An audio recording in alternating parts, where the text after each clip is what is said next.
নবীজি নিজে ২৭টা যুদ্ধের মধ্যে অংশগ্রহণ করেছেন।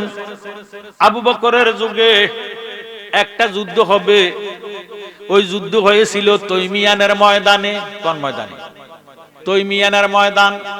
আবু বকর সিদ্দিক মসজিদে নববীতে এশার নামাজ পড়াইয়া ইমামতি করিয়া মসজিদে নববীতে দাঁড়াইয়া ডাক দিয়া কয়, ও শ্রোতা মণ্ডলী, নবীর আশেকান জাকেরান ভক্তবিন্দুরা যারা যেখানে আছেন, আজকের মাহফিলে এই মসজিদে নববীতে ঘোষণা দিতে চাই, আগামীকালকে একটা যুদ্ধ হবে তৈমিয়ানের ময়দানে। ওই যুদ্ধের সমস্ত সৈনিকগুলা পুরা হইয়া গেছে, একটা সৈনিকের অভাব আছে। যে সৈনিকটা সবার আগে ইসলামী পতাকা হাতে লইয়া সবার আগে আগে তৈমিয়ানের ময়দানে যাইব, এই সৈনিকটা এখনো পাওয়া যায় নাই। আবু বকর সিদ্দিক ডাক দিয়ে বলে, এই নববীর মধ্যে আসেননি এমন কোন নবীর পাগল আগামীকালকে তৈমিয়ানের ময়দানে সবার আগে অংশগ্রহণ করার মতো? সুবহানাল্লাহ। একবার বললেন কোনো সাড়া শব্দ নাই, দুইবার বললেন কোনো সাড়া শব্দ নাই, তিনবারের সময় আকরাম নামক একজন নবীর পাগল সাহাবা দুই হাত উঠাইয়া ডাক দিয়ে কয়, হুজুর আমি যাওয়ার জন্য রাজি আছি। হুজুর বলে, আকরাম তুমি সামনে আসো। এবার সামনে আসিয়া বলে, তুমি নি যাইতে রাজি আছো? হুজুর আমি যাইতে রাজি আছি, তবে আমার শর্ত আছে। সুবহানাল্লাহ। কি আছে? শর্ত আছে। কয় তোমার কি শর্ত? কয় আপনি যদি আমার দোয়া করতেন পারেন, আগামী কালকে তৈমিয়ানের ময়দানে আল্লাহ আমার ১ নম্বরে শহীদি দরজা দিব, তা হইলে আমি যাওয়ার জন্য রাজি আছি। সুবহানাল্লাহ। শহীদ হওয়া মানে নিজের জীবনকে বিসর্জন দাও। কথা কোন ঠিক নেই? নিজের জীবনকে বিসর্জন দেওয়া, জীবনকে বিলিয়ে দেওয়া। আল্লাহ রাসূলের প্রেমে যারা জীবন বিসর্জন দিবেন তাদেরকে বলা হয় শহীদ। সুবহানাল্লাহ। আবু বকর সিদ্দিক চক্ষু মুবারকের পানি বের করে ডাক দিয়ে কয়, আকরাম আমার ডাইন হাত তোমার মাথার মধ্যে লাগাইয়া তোমারে আমি দোয়া করি, আল্লাহ যাহাতে তোমার মনের আশা পূরণ করে দেয়। সুবহানাল্লাহ। আমার এই হাত দ্বারা নবীজিরে ওযু করাইছি, গোসল করাইছি, মাথা মোবারকের চুল আশ্রাইয়া দিছি। এই হাতের দ্বারা নবীজিকে মোজা মোবারক পরাইয়া দিছি, জামা কাপড় লাগাই দিছি। এই হাত দ্বারা আমি নবীজির অনেক সেবা যত্ন করেছি। আমার হাতটা তোমার মাথার মধ্যে লাগাইলাম, তোমারে আমি দোয়া করি আল্লাহ যাহাতে তোমার আগামীকালকে ১ নম্বরে শহীদ দরজা আল্লাহ কবুল করে নেয়। আকরাম শহীদি দরজা খুলিয়া এশার নামাজ পড়িয়া বাড়িতে গেলেন, ঘরে ঢুকতেছেন, দরজা নক করলেন, স্ত্রী দরজা খুলে দিলেন, ডাক দিয়ে বলে, বিবি তোমার ভাগ্য ভালো, তোমার কপাল ভালো, তোমার জীবন সার্থক, তুমি হতে যাচ্ছ শহীদানে স্ত্রী। সুবহানাল্লাহ। স্ত্রী ডাক দিয়ে কয়, স্বামী কেমন আমি শহীদানে স্ত্রী হব? আমি বুঝতে পারি না। কয়, বিবি গো, এই মাত্র আবু বকর সিদ্দিকের থেকে শহীদি দরজা খুলিয়া আগামী কালকে একটা যুদ্ধ হবে তৈমিয়ানের ময়দানে, ওই যুদ্ধের ১ নম্বরে শহীদি দরজা আবু বকর সিদ্দিকের তুন্দোয়া লইয়া আসছি, আল্লাহ যাতে আমার শহীদি দরজা দান করে দেয়। সুবহানাল্লাহ। সারা রাত্র এই কথা বললেন। শেষবারের মতো বলে, বিবি তুমি আমার দোয়া করো আর না করো, আগামীকালকে এন্দার দোয়া 10টার আগে চাইও আমার মায়ের কাছে, আমার শহীদের খবরটা শুনাইও না, মা যদি জানতে পারে আমারে বিদায় দিত না। স্ত্রী স্বামীর কদম জড়াইয়া ডাক দিয়া কয়, তোমার কাছে এই মিনতি আমি দাসী করি রে দয়াল, আমি যেন তোমার হইয়া মরি, তোমার কাছে এই মিনতি আমি দাসী করি রে দয়াল, আমি যেন তোমার হইয়া মরি। আহা তোমার দেখা পাইব বলে আমি, তোমার দেখা পাইব বলে আমি কত সাধন করি, সামনে বসাইয়া তোমায় দেখব ও নয়ন বরি রে দয়াল আমি যেন তোমার হইয়া মরি। আহা প্রেম জ্বালা বালক হয় না, প্রেম জ্বালা বালক হয় না, খাইলে এই ঔষধ বড়ি, না দেখিলে যাবে জীবন সহে এ নায়ার দে রে দয়াল আমি যেন তোমার হইয়া মরি। জোর সরগন সুবহানাল্লাহ। আকরামের স্ত্রী একটা ডাক দিয়ে কয়, স্বামী গো এখনো আপনি জীবিত আছেন, আমি কেমনে শহীদানের স্ত্রী হতে যাচ্ছি? আগামীকালকে যুদ্ধ হবে তৈমিয়ানের ময়দানে, আমি আবু বকর সিদ্দিকের থেকে 1 নম্বর শহীদি দরজা খুলে আনছি। স্ত্রী ডাক দিয়ে কয়, স্বামী আমি কার মুখ চাইয়া সামো, কার মুখ চাইয়া দুনিয়াতে অপেক্ষা করো মা, এখনো আমি মা হতে পারি নাই। স্বামী স্ত্রী দুইজনের মধ্যে এত সুন্দরের কথাবার্তা হইতেছে। স্বামী ডাক দিয়ে কয়, বিবি গো এত কথা কইও না, নববীতে ফজরের আজান পড়ে গেছে। সুবহানাল্লাহ। তোমার সাথে সময় দেওয়ার সময় আমার নাই, যদি ধৈর্য ধারণ করে থাকতে পারো হাসরের ময়দানে দেখা হবে। জোরে সোরে বলেন সুবহানাল্লাহ। এই বলিয়া আকরাম মসজিদে নববীর আজান শুনিয়া দৌড়াইতে দৌড়াইতে দৌড়াইতে যাইয়া মসজিদে নববীতে ঢুকিয়া ফজরের জামাত আদায় করলেন। সুবহানাল্লাহ। আর একটা আওয়াজ দিয়ে এখন সুবহানাল্লাহ। ফজরের জামাত আদায় করিয়া তরবারিটা হাতে লইলেন, ইসলামী পতাকা হাতে লইলেন, তরবারি হাতে লইয়া ইসলামী পতাকা হাতে লইয়া সবার আগে দৌড়াইয়া আকরাম তৈমিয়ানের ময়দানে যাইয়া 70টা কাফের মাইরা নিজে শহীদ হইয়া গেছে। আল্লাহু আকবার। আকরাম শহীদ হইয়া গেল, 70টা কাফের মারল, নিজে শহীদ হইয়া গেল।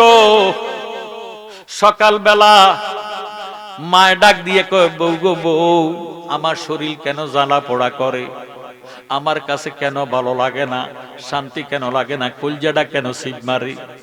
বউ গো তোমারে দেখতেছি, আমার ফুত আকরাম কই? আকরামের স্ত্রী একটা ডাক দিয়ে কয়, মা গো মা, ও শাশুড়ি আম্মা আপনার ভাগ্য ভালো, খুব ভালো ভালো, আপনার জীবন সার্থক, আপনি হয়ে গেছেন শহীদানের মা। সুবহানাল্লাহ। মা ডাক দিয়ে কয়, বউ গো আমি কেমন শহীদানের মা হইলাম আমি তো বুঝতে পারি না।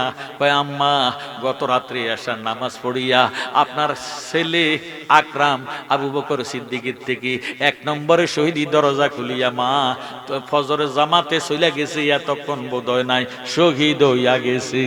সুবহানাল্লাহ। মা একটা ডাক দিয়ে কয়, বউ গো বউ কি শুনাইলা বউ, আমার পুত্র গো আমার থেকে বিদায় নিছে না।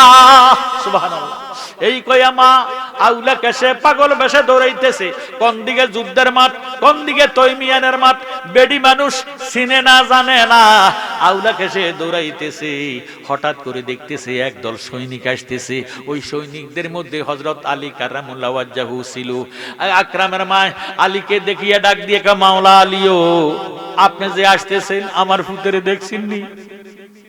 আমার হুদা আবু বকর সিদ্দিকের থেকে 1 নম্বরে শহীদি দরজা খুলিয়া তৈমিয়ানের ময়দানে চলে গেছে, আমার কলজারা সিপ মারতেছে, জ্বালা পোড়া করতেছে, আমার পুত্রে কেন দেখি না, আপনি দেখছেননি?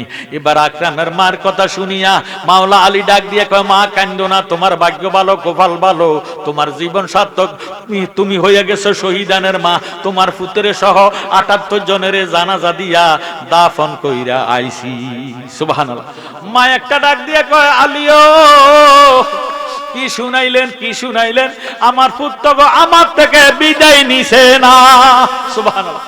সাধনা সাধনা কর যত সাধনা, বড় সাধনা তোমার ঘরের বাপ মা। বলেন সাধনা সাধনা কর যত সাধনা, বড় সাধনা তোমার ঘরের বাপ মা। ওরে মা বাবারে কষ্ট দিলে কোনো সাধন হবে না, সাধনা সাধনা কর যত সাধনা, বড় সাধনা তোমার ঘরের বাপ মা।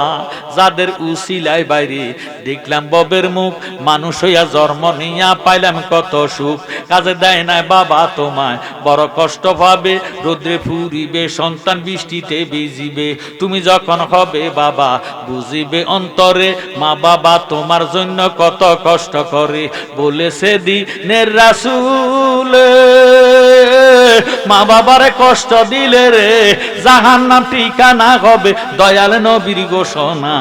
সাধনা সাধনা কর যত সাধনা, বড় সাধনা তোমার ঘরের বাপ মা, ওরে মা বাবারে কষ্ট দিলে কোনো সাধন হবে না, সাধনা সাধনা কর যত সাধনা, বড় সাধনা তোমার ঘরের বাপ মা।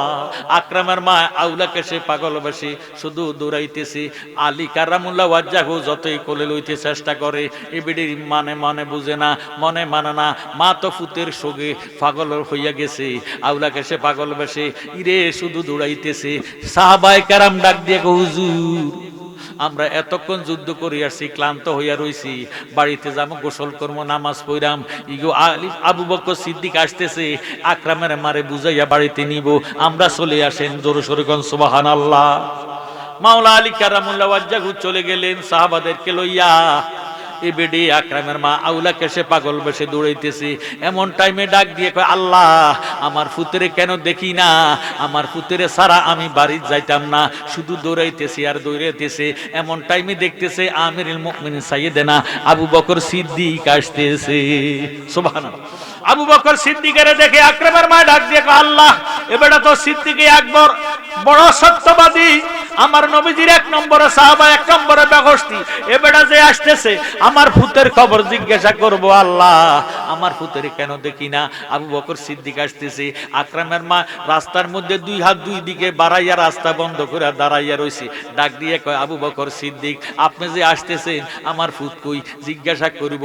আবু বকর সিদ্দিক আকরামের মারে দেখে চিন্না পালাইছি, মনে মনে ডাক দিয়ে কয় আল্লাহ আমি যদি কই তোমার ফুত শহীদ হয়ে গেছে, তোমার ফুত আজকে মারা গেছে, তাহলে বেডি হার্ট রোগী হইলে হঠাৎ করে হার্ট অ্যাটাক করে বেডি মারা যাইব, আমার কথা যদি বেডি মারা যায় আমার আত্মহত্যা করা গুনাহ হইব, আল্লাহ জীব হত্যা করা মহাপাপ, আমার কথার কারণে বেডি মারা গেলে জীব হত্যা করা আমার হইয়া যাইব, আল্লাহ তুমি না কোরআন শরীফে বলেছো ওয়ালা তাকুলু লিমান ইউকতালু ফি সাবিলিল্লাহি আমওয়াত, যারা তৈমিয়ানে কারবালাতে উহুদে বদরে খন্দকে যারা শহীদ হইয়া যায় তারা তো মরে না, মরে না কিয়ামত পর্যন্ত তারা সয় শরীরে জিন্দা। সুবহানাল্লাহ। আল্লাহ তোমার কোরআনের মেজাজি অর্থ বলবো না, আজকে কোরআন শরীফের হাকিকতের অর্থ বলে দিব। এই কথা কইয়া আবু বকর সিদ্দিক গোড়ার মধ্যে দৌড়াইয়া আসতেছে, আকরামের মারে দেখছে, হঠাৎ করে গোড়া ব্রেক করে দাঁড়াইয়া গেছে। আকরামের মা ডাক দিয়ে কয় বাবা আবু বকর সিদ্দিক আপনি যে আসতেছেন আমার ফুত আকরাম রে দেখছেননি? আবু বকর সিদ্দিক ডাক দিয়ে কয় মা কান্দো না, কান্দো না, তোমার ফুত আকরাম আসতেছে। আল্লাহু আকবার। অথচ আলী কারামুল্লাহ ওয়াজ্জাহু ৭৮ জনের জানাজা দিয়ে দাফন করে আসে আকরাম সহ। আকরাম শহীদ হয়ে গেছে, আকরামের জানাজা দিয়ে দাফন করে আসে। আর এখন আবু বকর সিদ্দিক বলতেছে কি তোমার ফুত আকরাম আসতেছে, জোরে সোরে কোন আল্লাহু আকবার। সিদ্দিক শব্দের অর্থ সত্যবাদী না মিথ্যাবাদী? সিদ্দিক শব্দের অর্থ সত্যবাদী। আকরামের মা ডাক দিয়ে আল্লাহ জগৎ মৃত্যু হইয়া যাইব, আবু বকর সিদ্দিক মৃত্যু হইতে পারে না। সুবহানাল্লাহ। আমার নবীজির জবানে যারে বলেছে সিদ্দিক আকবর, আমি আমার ফুতের সারা বাড়ি যাইতাম না। আবু বকর সিদ্দিক এই কথা কইয়া মা তোমার ফুত আকরাম আসতেছে এই কথা কইয়া গোড়া দৌড়াইয়া চলে গেছে। এমন টাইমে আকরামের মা দৌড়াইতেছে কোন দিকে তৈমিয়ানের মাঠ, কোন দিকে যুদ্ধের মাঠ, শুধু আউলাকে সে পাগল বেশে ফুতের সঙ্গে দৌড়ায়। এমন টাইমে দেখতেছে আমিরুল মুমিনিন সাইয়েদেনা ওমর ফারুক আসতেছে। ওমর ফারুকের দেখিয়ে ডাক দিয়া আকরামের মা কয় আল্লাহ এবড়া তো নবীজির শ্বশুর, ইসলাম জগতের দ্বিতীয় খলিফা আমিরুল মুমিনিন সাইয়েদনা ওমর ফারুক। ফারুক শব্দের অর্থ ফরক করনেওয়ালা। আল্লাহ ওমর ফারুকের আমি জিজ্ঞাসা করব, আবু বকর সিদ্দিক বলেছে আমার ভূত আকরাম আসতেছে, এখন আমি আবু বকর সিদ্দিকের দেখলাম, ওমরকে দেখতেছি, আমার ভূত কেন আসে না? আমার ভূতের খবর ওমরকে জিজ্ঞাসা করব।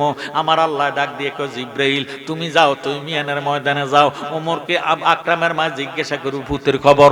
ওমর তো কোরআন শরীফের হাকিকতের অর্থ বলবে না, উমর মেজাজে কথাটা বলে দিব, উমর বলবো মরিয়া গেছে, উমর যদি বলে মরে গেছে, শহীদ হইয়া গেছে, তা কইলে আবু বকর সিদ্দিক মৃত্যু হইয়া যাইব।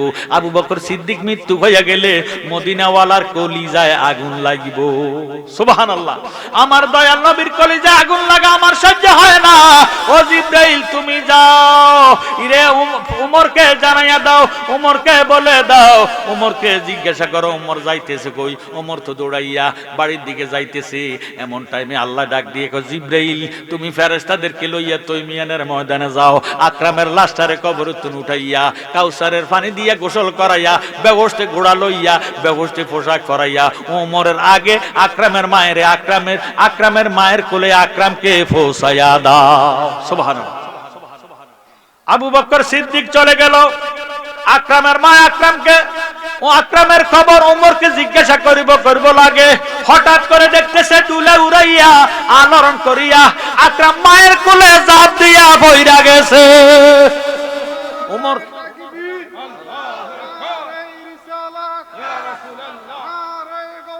ইয়া গাউসুল আজম দস্তগীর জিন্দাবাদ জিন্দাবাদ জিন্দাবাদ জিন্দাবাদ জিন্দাবাদ জিন্দাবাদ। হযরত বদরুল আমিন রিজভী সুন্নিয়াল কাদরী সাহেব জোরে সোরে করে মারহাবা। আকরামের মা উমরকে জিজ্ঞাসা করব, উমরের আকরামের খবর জিজ্ঞাসা করব লাগে। এমন টাইমে দুলা উড়াইয়া আলোড়ন করিয়া আকরাম উমরকে ফাঁস করিয়া বেহুশটি গুড়ার মধ্যে সওয়ার হইয়া বেহুশটি পোশাক পরিয়া মায়ের কোলে জাপ দিয়ে পড়ে গেছে। ডাক দিয়া কয় আকরাম তুমি না শহীদ হইয়া গেছ। আকরাম ডাক দিয়ে কমা কপাল খাইলা, বরবাদ হইলা মা। আজকে তুমি এক নম্বরে আবু বকর সিদ্দিকের তুমি যখন প্রশ্ন করেছো আকরাম কই, আবু বকর সিদ্দিক বলেছে আসতেছে মা। মাগো ওমর হাকিকত বলবে না, হাকিকত জানবে না, ওমর হাকিকতের কথা বলবে না। তাই আমার আল্লাহ আবু বকর সিদ্দিকের সিদ্দিক টিকাইয়া রাখার জন্য তোমার আকরামের ওমরের আগে তোমার কোলে ফসাইয়া দিছে। ওই আমি যেই দিকে চাই মাকে দেখি অন্য কিছুই দেখি না, মায়ের মতো না। 10 মাস 10 দিন ধরে মায়ের রেখেছেন আপন ও দরে গো। সেই মায়ের কষ্ট দিলে দোজগে তার ঠিকানা বাইরে, সেই মায়ের দুঃখ দিলে দোজগে তার ঠিকানা, মায়ের মতো না। আমি যেই দিকে চাই মাকে দেখি অন্য কিছুই দেখি না, মায়ের মতো না। ছেলে যদি যাই বিদেশে মায়ের চোখের জলে বুক বাসে গো। ছেলের মুখ দেখিলে মায়ের কোন দুঃখ থাকে না বাইরে, ছেলের বুক দেখিলে মায়ের কোন দুঃখ থাকে না, মায়ের মতো না।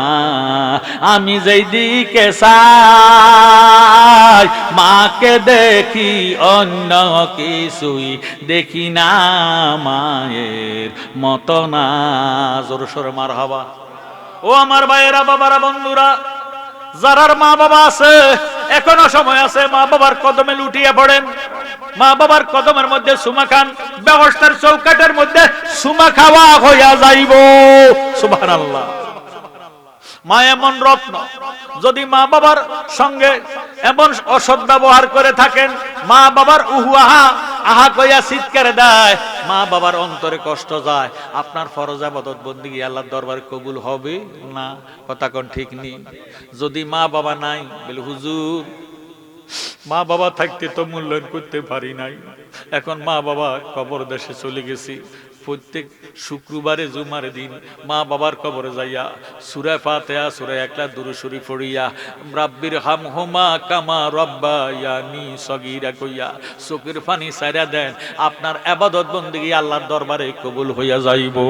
সুবহানাল্লাহ। মা বাবার রুহানি দুয়ার উসিলায় আপনার বন্দেগী কবুল হইয়া যাইব। আপনার আল্লাহ উন্নত দান করবে, রুজি রোজগারে বরকত হবে, মনের আশা পূরণ হবে, বালা মুসিবত দূর হয়ে যাবে। জোরে সোরে বল সুবহানাল্লাহ। এখন শীতকাল, কি কাল? শীতকাল। এই শীতকালে বাঙালি মজা লাগায় বেশি, কথা কয় না। শীতকালে মোজা লাগায় পরে বেশি, মোজা পরে বেশি, মোজা লাগায় বেশি। আমার নবীজি সুন্নত কোন মোজাটা আগে লাগাইব, অনেকে জানে না। অনেকে ডাইন পায়ের মোজা আগে ঢুকাইয়া ফালা, মোজা আগে লাগায় না না না না। একদিন নবীজি ওযু বানাইতেছে খেজুর গাছের খানির উপরে, সুবহানাল্লাহ। এখন তো বিএফি গাটলা ওযুখানা আছে, আছে কি নাই? আমার নবীর যুগে ওযুখানা ছিল না, বিএফি গাটলা ছিল না। নবীজি একটা খেজুর গাছের খানির মধ্যে বসলেন, নবীজির পা মোবারকের মধ্যে মোজা মোবারক লাগানো আছে।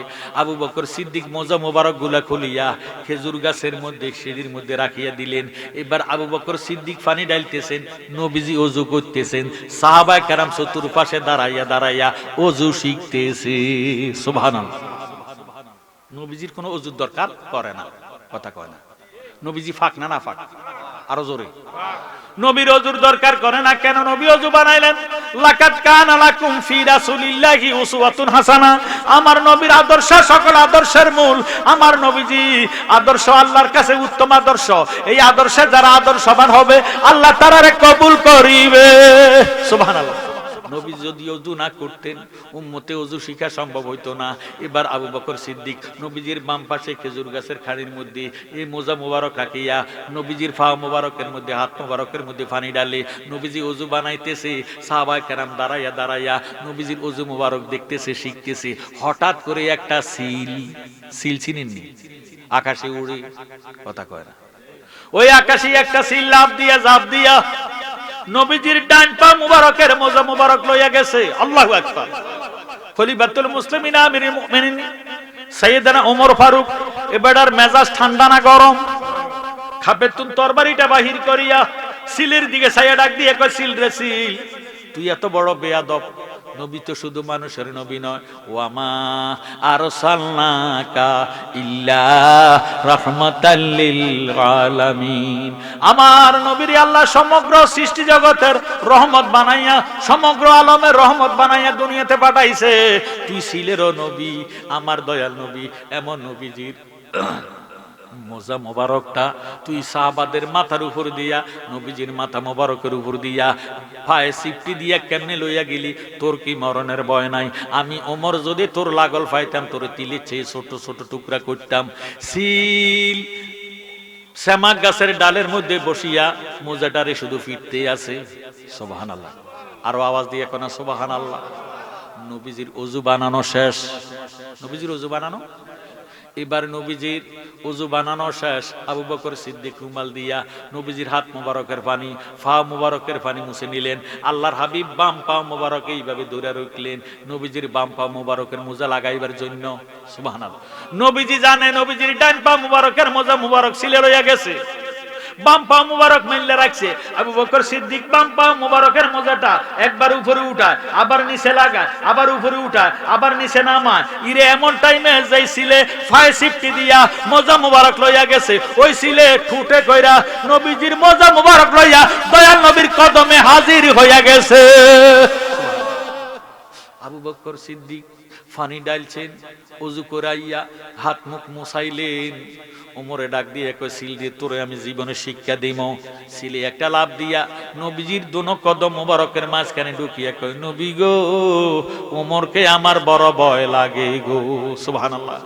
সিলি একটা ডাক দিয়ে কয়, দয়াল নবী, নূরের নবী গো, আমরা গোলাম হাজির হইয়াছি।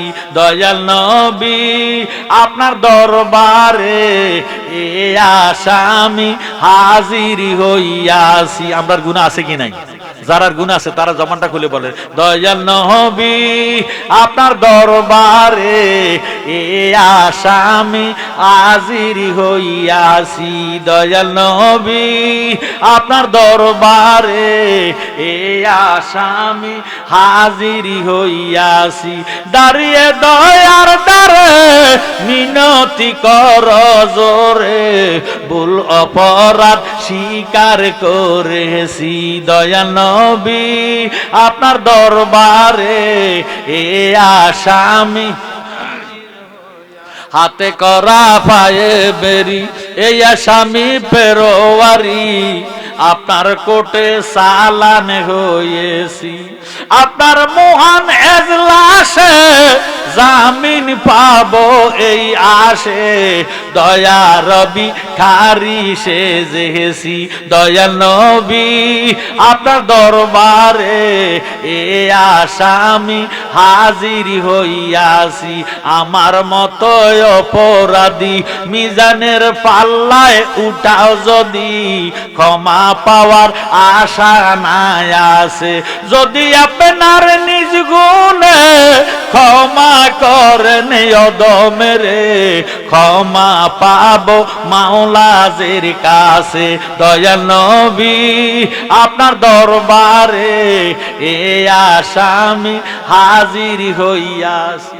ছিলে ডাক দিয়ে কয় নবী গো, ওমরকে আমার বড় ভয় লাগে গো।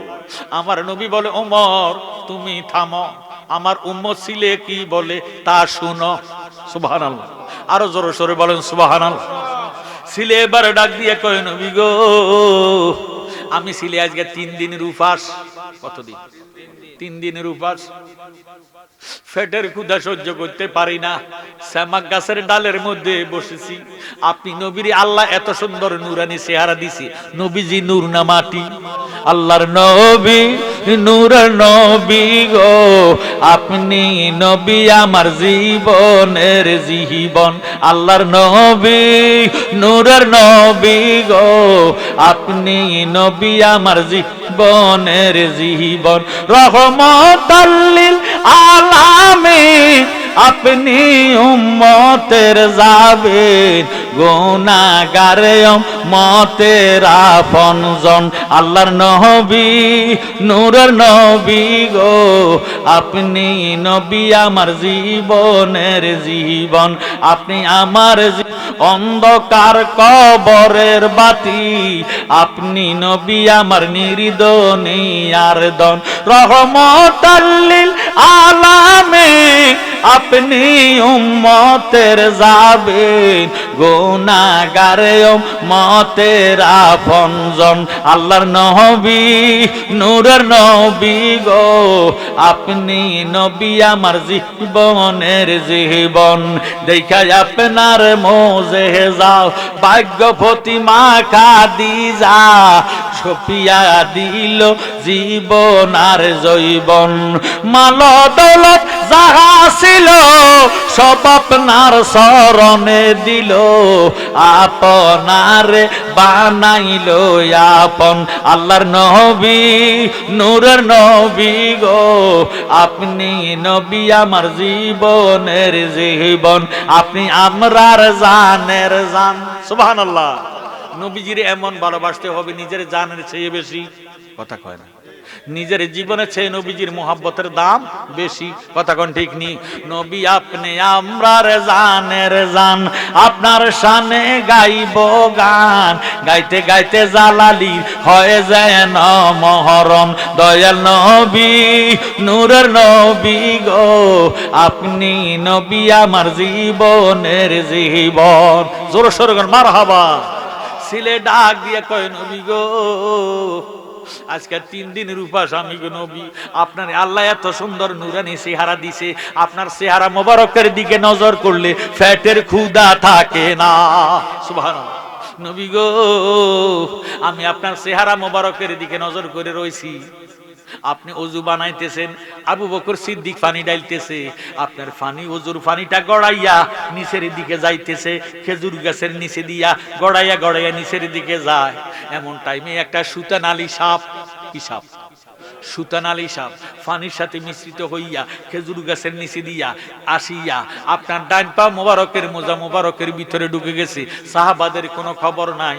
নবী গো, আমি তো দেখতে পাইলাম আপনার মোজা মোবারকের ভিতরে, ডান পা মোজা মোবারকের ভিতরে সিগো সাপ ঢুকে গেছে। একটু পরে আবু বকর সিদ্দিক যখন আপনার মোজা মোবারক পরাইবো, এই সাপে আপনারে কামড়াইবো, আমি সাপের বিশ্বাস করতাম পারি না। তাই আমি ফায়ে সিফটি দিয়া লাভ দিয়া ফায়ে সিফটি দিয়া মোজাডারে লইয়া যাইয়া শ্যামা গাছের ডালে এমন ভাবে ফিটলাম আরামরা কইরা, এখন ঠোঁটে কইরা আপনার মোজা মোবারক লইয়া আপনার দরবারে হাজিরি হইয়া গেলাম। নবী গো ওমরকে বলেন উৎকরা মোজাডারে যদি জাকুনি দেয় সাপটা কইরা যাইবো। খলিফাতুল মুসলিমিন আমিরুল মুমিনিন সাইয়েদনা ওমর ফারুক মোজা মুবারক হাতে লইয়া উৎকরা যখন জাকুনি দিছে আর আমরা একটা সুতান আলী সাপ জমিনে পড়ছে, ছিলে আবার লাভ দিয়া জাপ দিয়া সাপটারে খাইয়া ফালাইছে। ওই দিন হইতে ছিলে সাপ খায়, এর আগে ছিলে সাপ খাইতো না। ভাইও আমার নবীজির মোহাব্বতের দাম সৃষ্টি জগতের মধ্যে নিজের জীবনের চেয়ে অনেক বেশি। লা ইউমিনু আহাদুকুম হাত্তা আকুনা হাব্বা ইলাইহি মা ওয়ালিদিহি ওয়া ওয়ালাদিহি ওয়ান নাসি আজমাইন, রাওয়াহুল বুখারী ও মুসলিম। আল্লাহ ডাক দিয়ে কয় বিসমিল্লাহির রহমানির রহিম, কুল ইন কুনতুম তুহিব্বুনাল্লাহ ফাত্তাবিউনি ইউহিব্বুকুমুল্লাহ ওয়া ইয়াগফির লাকুম যুনুবাকুম ওয়াল্লাহু গাফুরুর রহিম। জোরে সোরে সুবহানাল্লাহ। নবী গো আপনি আমার বান্দা বান্দিরে জগৎবাসীরে জানাইয়া দেন, যারা আমি আল্লাহকে ভালোবাসতে চায়। কাকে? আরো জোরে কাকে? যারা আল্লাহকে ভালোবাসতে চায় তাদেরকে আপনি বলে দেন তারা যেন আপনি নবীকে ভালোবাসে। সুবহানাল্লাহ। যারা আপনি নবীকে ভালোবাসবো আমি আল্লাহ তারারে ভালোবাসিব, তাদের জীবনের গুনাহ খাতা মাফ করে দিব। সুবহানাল্লাহ। নবীর প্রেমে পাগল হইলে, নবীর প্রেমে পাগল হইলে আল্লাহ তাআলা খুশি। নবীর দরুদ পড় দিবানিশি, আমার নবীর প্রেমে পাগল হইলে, নবীর প্রেমে পাগল হইলে আল্লাহ তাআলা খুশি। নবীর দরুদ পড় দিবানিশি, আমার নবীর প্রেমে পাগল হইলে গো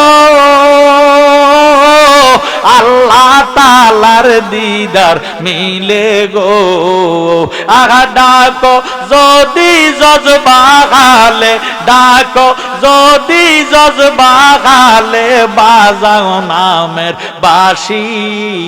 নবীর দরুদ পড় দি, আমার নবীর প্রেমে পাগল হইলে, নবীর প্রেমে হইলে আল্লাহ তাআলা খুশি। নবীর দরুদ পড় দিবানিশি, আমার নবীর প্রেমে যে হয় মাতাল, তাহার সম্মান রয়েছে চিরকাল। সুবহানাল্লাহ। নবীর প্রেমে কি হইলে? মাতাল। কি মাতাল? অর্থ পাগল। মাতাল অর্থ কি? পাগল।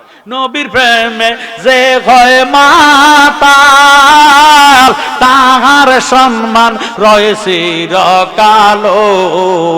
আহা প্রমাণ আছে হযরত বিল্লাল, প্রমাণ আছে হযরত বিল্লাল, বানছে প্রেমের রশি। নবীর দরুদ পড় দিবানিশি, আমার নবীর প্রেমে পাগল হইলে, নবীর প্রেমে পাগল হইলে আল্লাহ তাআলা খুশি। নবীর দরুদ পড় দিবানিশি। নবীজির বাম পাও ডাইন পা মুবারকের মোজা তো ছিলে লইয়া গেছে, ডাইন পা মুবারকের মোজা লইয়া গেছে, বাম পাও মোজা মুবারক লাগাইছে। ওই দিন থেকে বাম পায়ের মোজা মুবারক আগে লাগানো সুন্নতে রাসূল হইয়া গেছে। সুবহানাল্লাহ। যেই ছিলে সাপেরা খাইলো, নবীজির মোজা মুবারক নিল, কাল কিয়ামতের ময়দানে আল্লাহ ডাক দিয়ে কয় ছিল রে, আমি আল্লাহ যেই নবীরে ভালোবাসি, তুই ছিল বুঝি আমার বন্ধুরে ভালোবাসলি, যারে ছিল যা, কাল কিয়ামতের ময়দানে হাসরের ময়দানে আমার নবী যখন কুরসি মুবারকের মধ্যে বসবো, তুই ছিলে তোর ফাঁকা দিয়া আমার নবীজিরে বাতাস দিবি। ছিলে নবীরে মহব্বত করছি আমরা। আশরাফুল মাখলুকাত, সৃষ্টি জগতের শ্রেষ্ঠ জাত, আহলে সুন্নাতু ওয়াল জামাত। জোরে সোরে মারহাবা। উম্মত হলে হবে না, নবীর উম্মত ৭৩ দল। কত দল? দলিল ৭ আফতারে ওয়ালা উম্মতি সালাসা সাকুনা মিল্লাতান কুল্লুহুম ফিন্নার ইল্লা মিল্লাতান ওয়াহিদাতান কালু মান হিয়া ইয়া রাসূলুল্লাহ সাল্লাল্লাহু তাআলা আলাইহি ওয়াসাল্লাম কালা মা আনা আলাইহি ওয়াসাবি। আমার নবী ফরমান আমার উম্মত 73টা দলে বিভক্ত হবে, কুল্লুহুম ফিন্নার, সবাই জাহান্নামী। সাহাবায়ে কেরাম ডাক দিয়ে কয় নবী গো, সবাই যদি জাহান্নামী হইয়া যায় বেহেশত যাবে কারা? আল্লাহর হাবিব উত্তর দেন ইল্লা মিল্লাতান ওয়াহিদাতান, একটি দল বেহেশতি। সাহাবায়ে কেরাম ডাক দিয়ে কয় ইয়া রাসূলুল্লাহ, যেই দলটা বেহেশতি ওই দলের পরিচয় কি? আল্লাহর হাবিব উত্তর দেন কালা মা আনা আলাইহি ওয়াসাবিহি, আমি এবং আমার সাহাবায়ে কেরাম যেই মতে পথে আছি এই মতে পথে যারা থাকবো তারা কইব বেহেশতি দল, তাদের নাম হলো আহলে সুন্নাত ওয়াল জামাত। উম্মত হবে 73 দল, 72 দল যাইবে রে তল, বলিয়াছে নবী দনে দেখো হাদিস পড়ে। বর্তমানে বাতাল ফেরকা বিশ্ব গেছে বরে, ওরে যুক্তি তর্কে সরল মনা লোকের ইমান চুরি করে থাইকো হুঁশিয়ারে মুমিন, থাইকো হুঁশিয়ারে। চলছে ধর্ম নিয়া বাড়াবাড়ি, ধর্ম নিয়া বাড়াবাড়ি আগুনিমা নের বাজারে, থাইকো হুঁশিয়ারে মুমিন, থাইকো হুঁশিয়ারে। নবীর তাজিম মিলাদ কিয়াম, নবীর তাজিম কি? নবীর তাজিম মিলাদ কিয়াম। বাংলাদেশে অনেক দল আছে, অনেক মুসলমান আছে মিলাদ কিয়াম পছন্দ করে, কথাগণ ঠিক নি? নবীর তাজিম মিলাদ কিয়াম, আহলে বয়াতের সম্মান করিতে আউলিয়ার সন্ধান বলছে পরওয়ারে। এসব কথা শুনলে তাদের বুকে আগুন ধরে, ওরে শয়তান যেমন বেজার ছিল, শয়তান যেমন বেজার ছিল আদম সেজদা করিবারে, থাইকো হুঁশিয়ারে মুমিন, থাইকো হুঁশিয়ারে। জোরে সোরে মারহাবা। আল্লাহ কারে কবুল করছে। এই মাহফিলটা এই বছর হইতেছে কততম? পঞ্চম বার্ষিক ওয়াজ ও দোয়ার মাহফিল। আগামীতে হবে ষষ্ঠ। জোরে সোরে মারহাবা। ষষ্ঠ মাহফিলে আগামী বছর বাঁচবেন, এই মাহফিলে থাকবেন, এটা বহুত লম্বা আশা, একটা সেকেন্ডেরও বিশ্বাস নাই, কথা কোন ঠিক নেই। এই ঈদ মিলাদুন নবী, রেজবি মাওলা কিবলা কাবা, জালালি মাওলা কিবলা কাবা, সদরুল বাবা কিবলা কাবার স্মরণ সভা। এই মাহফিলের মধ্যে আগামী বছর তাবারুক করার জন্য আল্লাহ কারে তৌফিক দিছে। হুজুর আমি ছেলে মেয়ে আহালের খাওয়াইলাম, কেউ আমার আপন না, কারণ আমি আমার লাশটা কবরে দিত না। নবী বিনে আপন কে না আই রে মুমিন বাগাই, নবী বিনে আপন কে নাই, বলেন নবী বিনে আপন কে নাই রে মুমিন বাগাই, নবী বিনে আপন কে নাই। মা বাবা আত্মীয় স্বজন স্ত্রী আর সন্তানগণ সবার চাইতে নবীজি আপন, নবীজিকে জানের চাইতে অধিক ভালো না বাসিলে হাদিসে কয় তাহার ঈমান নাই রে মুমিন বাগাই, নবী বিনে আপন কেহ নাই। জোরে সোরে মারহাবা। এই নবীর নামে বিসমিল্লাহি ওয়া আলা মিল্লাতে রাসূলিল্লাহ কইয়া লাশটা কবর দিব।